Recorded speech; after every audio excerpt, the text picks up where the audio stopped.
तर आपल्यासोबत मृत महिलेचे नातेवाईक आहेत. ताई, ती मृत महिला आपली कोण होती आणि आपली स्वतःची ओळख सांगा. आणि ह्या घटनास्थळी तुम्ही गेल्यावरती तुम्ही त्या ठिकाणी प्रत्यक्षात काय पाहिलं?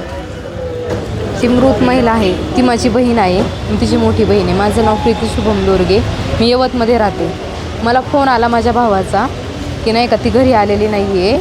तर मग मी माझे मिस्टर सासवड या ठिकाणी आलो. त्यावेळेस ती मृत अवस्थेत पडलेली होती. नंतर मला सोनवणे साहेबांनी आतमध्ये नेऊन बॉडी आयडेंटिफाय करायला लावली. त्यावेळेस तिच्या अंगावर पूर्ण डोक्यापासून ते पायापर्यंत जखमा होत्या आणि पूर्ण शरीर काळं निळं होतं. म्हणजे मला असं वाटतं की तिचा मर्डर पण झालेला आहे, प्लस सामूहिक बलात्कार केलेला आहे. तर पोलिसांनी त्याची चौकशी करावी आणि त्याच्या घरच्यांना ताब्यात घ्यावं व त्याची कठोर कारवाई करण्यात यावी. तुम्ही घटनास्थळी ती बॉडी पाहिली का तुम्हाला पोलिसांनी दवाखान्यामध्ये बॉडी दाखवली? पोलिसांनी मला ग्रामीण रुग्णालयामध्ये बॉडी दाखवली. आणि तुम्हाला ह्याची माहिती कोणी दिली? त्यावेळेस तुम्ही कुठं होता?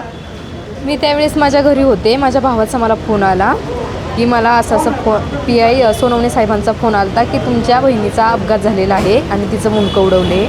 मग त्यावेळेस मी साहेबांना फोन केला तर ते म्हणले तुम्ही इकडे या पोलीस स्टेशनला या सासवडला सविस्तर बोलू म्हणून.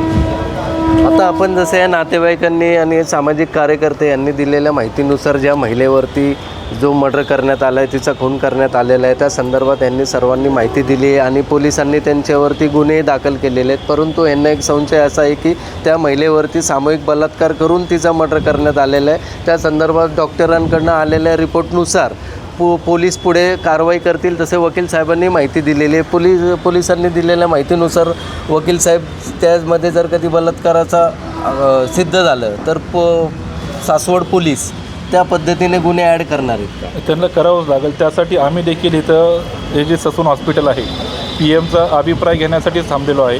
त्यामध्ये जर आला की यामध्ये बळजबरी झालेली आहे तर त्यामध्ये निश्चितच रेपचे कलम यामध्ये वाढ होऊन बाकीचे जे कोण काय आणखीन गुन्हेगार असतील त्यांनाही अटक करण्याचं काम सासवड पोलीस स्टेशनमार्फत केले जाईल अशी अपेक्षा आहे.